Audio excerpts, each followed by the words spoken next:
Well, I think over time we are going to see a lot of technological development with the terafab, but at its core, the main objective is scale. Elon Musk has finally revealed the potential ultimate size of the terafab factory, and the claim is being described as one of the most extraordinary statements in Tesla's history. Musk said they expect terafab to reach around 100 million square feet, which would make it roughly 10 times larger than Tesla's Gigafactory Texas. But that's not all. Elon Musk has also suggested that terafab is working on a new generation of AI chips that could potentially deliver 2 to 3 times the performance of Nvidia's chips while costing only around 10% as much. Everything surrounding terafab sounds almost unbelievable. So what exactly is Tesla building inside this enormous 100 million square foot facility? And is the reported $122 billion investment an enormous gamble? Or is this simply another ambitious vision from Elon Musk? Let's take a closer look. Before getting into the AI chips, Tesla, Nvidia, or the massive investment figure, we first need to understand the 100 million square foot claim. If that number represents actual production floor space, terafab would not simply be another semiconductor factory. It would become one of the largest industrial projects ever attempted by a private company. If Musk's statement is accurate, the most surprising aspect of terafab may not even be its target of producing 1 terawatt of computing hardware annually. The truly shocking part could be its physical size. For comparison, Tesla's Gigafactory Texas is already considered one of the world's largest manufacturing facilities, with approximately 10 million square feet of floor space. Musk's proposed terafab, however, could reach 100 million square feet, making it roughly 10 times larger. Even compared with some of today's biggest industrial complexes, that number is difficult to imagine. Volkswagen's Wolfsburg facility is often considered the largest automobile manufacturing complex belonging to a single brand. After decades of expansion, it covers roughly 70 million square feet of production space. Meanwhile, Hyundai's Ulsan complex operates several factories together with its own port and logistics infrastructure, and covers approximately 54 million square feet of industrial space. If Musk is referring specifically to usable floor space, terafab would therefore exceed the size of Volkswagen's Wolfsburg facility and approach twice the scale of Hyundai's Ulsan complex. What's even more remarkable is that Wolfsburg and Ulsan aren't simply single buildings. They are enormous industrial ecosystems developed over many decades, containing factories, warehouses, logistics operations, workshops, and supporting infrastructure. Terafab, meanwhile, is still a project under development. Its proposed size alone would make it one of the most ambitious industrial ventures ever announced. And that leads to the biggest question. Why would a semiconductor operation need to become this massive? Looking at the history of the semiconductor industry, physical size has never been the main factor determining success. Companies such as TSMC, Samsung, and Intel became industry leaders because of advanced manufacturing technology, engineering expertise, production efficiency, and the ability to achieve high yields at enormous scale. In chip manufacturing, the biggest limitation usually isn't available land. It's technology. A modern semiconductor fab can require tens of billions of dollars in investment. Much of that money goes into clean rooms, advanced lithography equipment, wafer processing systems, and thousands of machines capable of operating at extremely precise scales. TSMC doesn't lack land. Intel doesn't lack land either. What matters is advanced technology, sophisticated equipment, skilled engineers, and the ability to consistently manufacture chips with extremely high yields. So when Musk talks about a facility covering around 100 million square feet, it suggests terafab may not follow the traditional semiconductor factory model that has dominated the industry for decades. Instead, it could represent a completely different approach to large-scale AI hardware production. Based on what has been revealed so far, Terafab isn't being described as a facility handling only one step of the manufacturing process. The broader vision appears to involve vertical integration, potentially covering everything from chip design and logic chip production to memory, advanced packaging, and even direct integration of complete AI computing systems. If that vision becomes reality, the enormous size of Terafab starts to make more sense. Musk wouldn't simply be constructing a semiconductor factory. He would be attempting to create an entire AI hardware ecosystem inside one massive industrial campus. And this strategy looks similar to the approach Tesla has taken in the electric vehicle industry. For years, traditional automakers depended on hundreds of suppliers for batteries, electronics, software, motors, and other critical components. Tesla followed a different strategy, gradually bringing more important technologies and manufacturing capabilities under its own control. Now Musk appears to be attempting something similar in the AI industry. Because in the age of artificial intelligence, one of the most valuable resources is no longer oil or even batteries. It's computing power. Terafab could therefore become Musk's most ambitious attempt yet to gain greater control over that resource. This is where the story becomes even more interesting. Terafab isn't apparently being designed simply to satisfy Tesla's current computing requirements. Instead, the project seems to be planned around the enormous level of computing demand Musk expects in the coming years. In other words, this facility isn't necessarily being designed for today's AI market. It is being planned around what Musk believes the future AI industry could require. According to the announced roadmap, Tesla's AI5 platform is expected to begin its initial deployment ramp in 2026 before moving toward larger-scale production in 2027.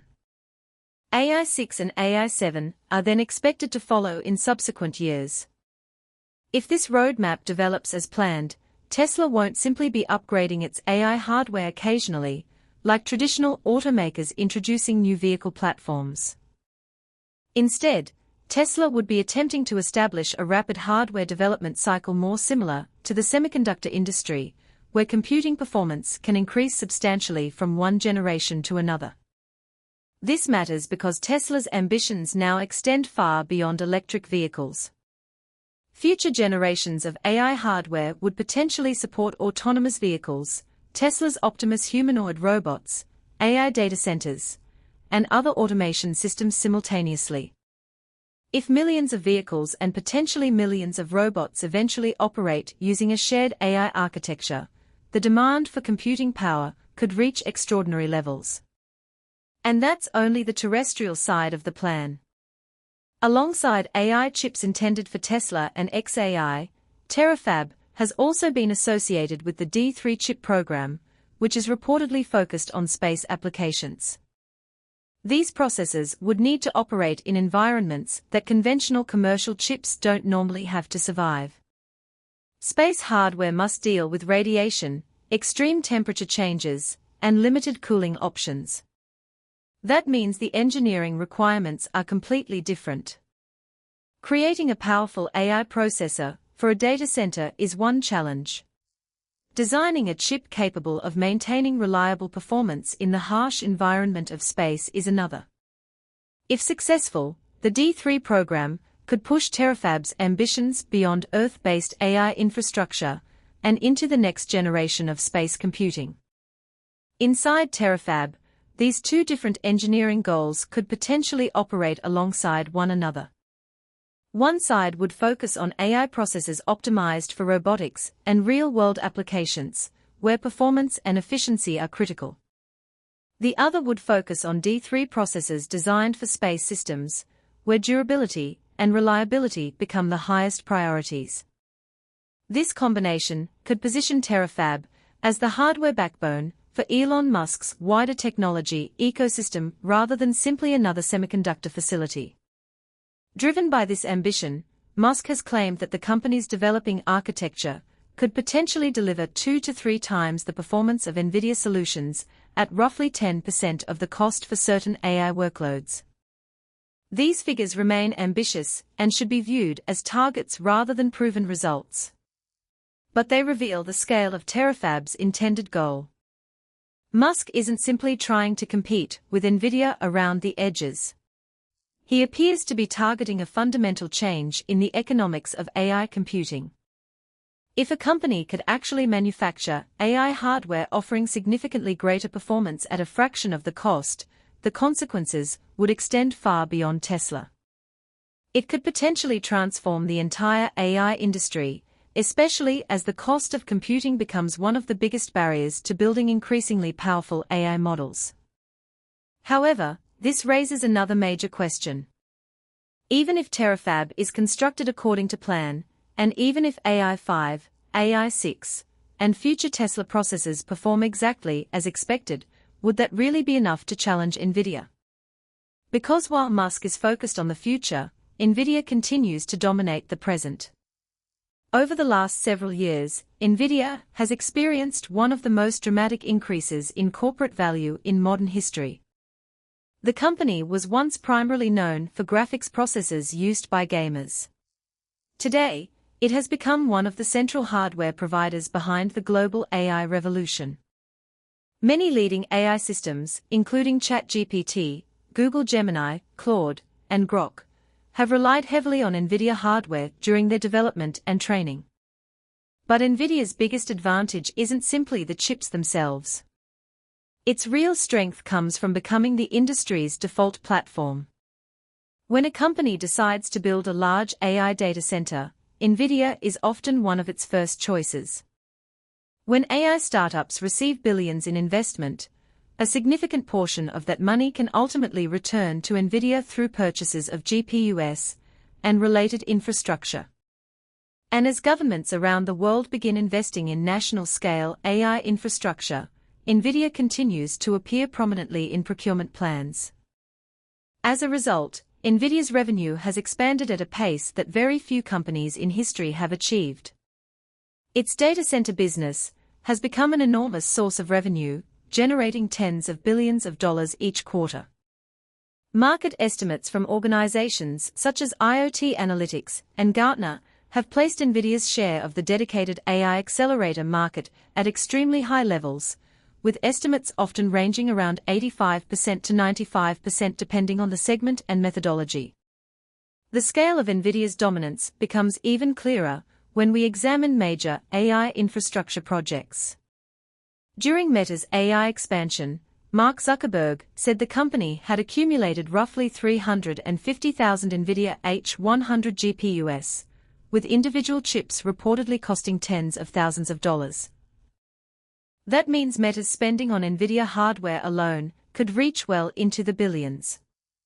Elon Musk has also contributed significantly to Nvidia's success. While developing xAI's Colossus supercomputer in Memphis, the company reportedly deployed around 100,000 H100 GPUs, representing billions of dollars in potential Nvidia hardware spending. But Nvidia's biggest competitive advantage goes beyond hardware. Most people assume Nvidia's dominance comes from producing powerful GPUs. In reality, one of its strongest defenses is its software ecosystem. CUDA has been developed for more than a decade and has become a de facto standard across the AI and high-performance computing industries. Millions of engineers, developers, researchers, and companies have built their workflows around it. That means the AI competition isn't simply a battle over who can build the fastest chip. It's also a battle over ecosystems. Even if another company creates a processor that is faster or cheaper, convincing an entire industry to abandon an established software environment for an unfamiliar platform is extremely difficult. So what is Terafab's biggest challenge? Competing with Nvidia across the entire technology industry would be incredibly difficult because Nvidia provides much more than processors. It offers a complete hardware and software ecosystem. But Musk's Terafab doesn't necessarily need to defeat Nvidia on Nvidia's own territory to become successful. Tesla used a similar strategy in the automotive industry by focusing on areas where traditional automakers were slower to innovate rather than trying to copy everything they were already doing. Terafab could potentially follow the same philosophy by concentrating on Musk's own technology ecosystem, including autonomous vehicles, humanoid robots, AI infrastructure, and aerospace applications. By vertically integrating hardware and optimizing it specifically for these applications, Tesla and its related companies could potentially reduce costs and gain greater control over their computing supply chain. That could make Terafab an important industrial foundation for Musk's broader AI ambitions. Ultimately, the reported $122 billion Terafab investment represents an enormous gamble.